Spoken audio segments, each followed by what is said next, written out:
Assalamualaikum warahmatullahi wabarakatuh.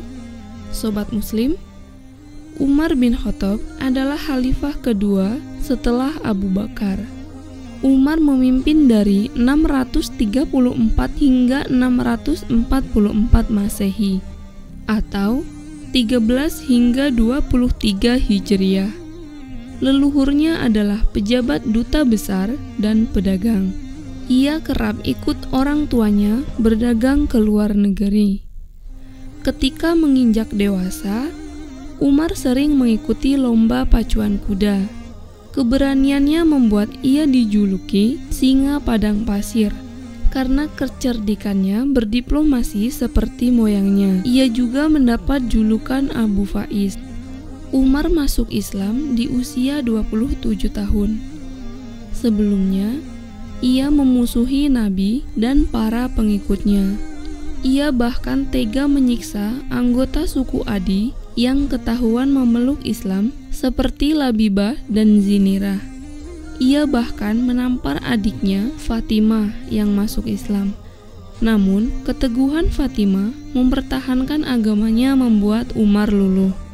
Umar pun tergerak untuk membaca ayat Allah dan menemui Nabi. Setelah bertemu Nabi, Umar meninggalkan kebenciannya terhadap Islam dan masuk Islam. Umar bin Khattab di kalangan sahabat Nabi Muhammad SAW memiliki julukan Al-Faruq yang memiliki arti orang yang bisa memisahkan antara kebenaran dan kebatilan. Julukan Umar bin Khattab Al-Faruq didapat langsung dari Rasulullah. Umar adalah salah satu dari keempat khalifah yang dikenal karakternya yang tegas, bijaksana, dan banyak ditakuti oleh kaum Quraisy pada saat itu. Rasulullah SAW pernah bersabda, "Wahai Ibnul Al-Khattab, demi Allah, yang jiwaku berada dalam genggaman tangannya, sesungguhnya tidaklah setan menemuimu sedang berjalan di suatu jalan, kecuali dia akan mencari jalan lain yang tidak engkau lalui."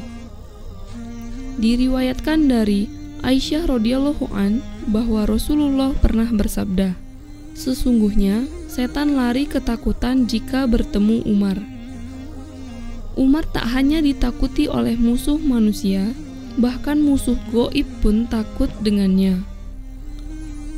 Dalam memimpin Islam, ada beberapa sifat yang dipegang oleh Umar bin Khattab, sehingga pada waktu itu Islam benar-benar berkembang dengan pesat. Berikut adalah prinsip pemimpin yang dipegang oleh Umar bin Khattab. Yang pertama, mengutamakan adil. Umar bin Khattab dikenal sebagai pemimpin yang adil. Dia tidak akan tinggal diam jika mengetahui dan menyaksikan kesewenang-wenangan.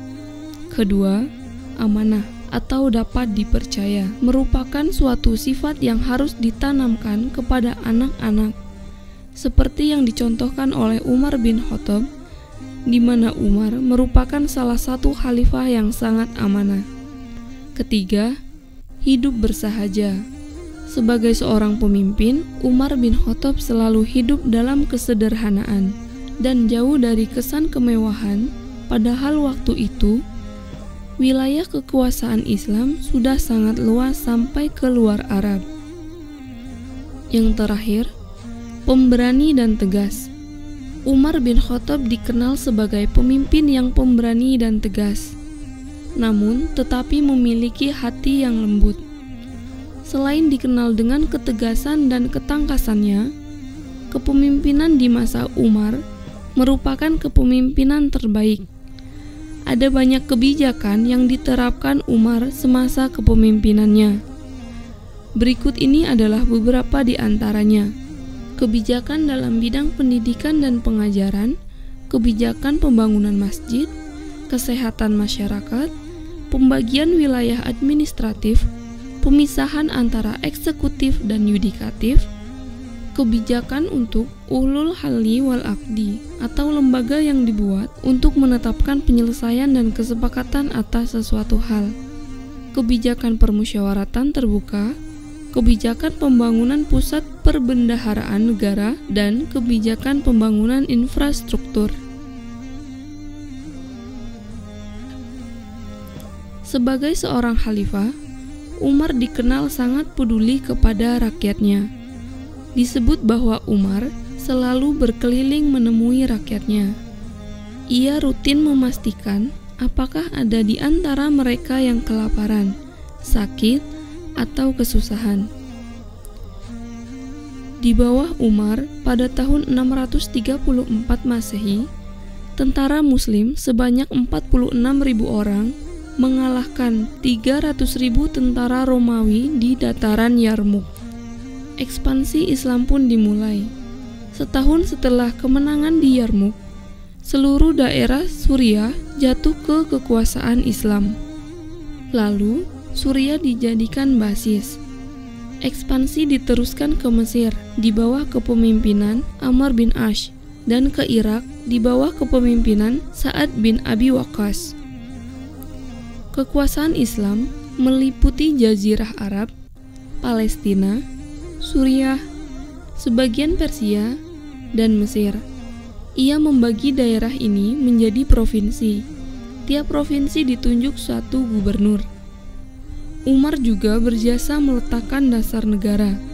Ia mengesahkan ketentaraan, kepolisian, pekerja umum, hingga sistem kehakiman. Hingga Umar juga mengadakan hisbah atau pengawasan terhadap pasar, membangun pusat pengawasan terhadap takaran atau timbangan, dan mencetak uang negara serta mendirikan Bait al-Mal. Lalu, departemen yang dibangun antara lain Departemen Pajak dan Tanah atau Daiwan al-Kharj dan Departemen Keuangan atau Diwan al-Mal. Salah satu peninggalannya yang abadi yakni sistem kalender Islam atau Almanak Hijriah.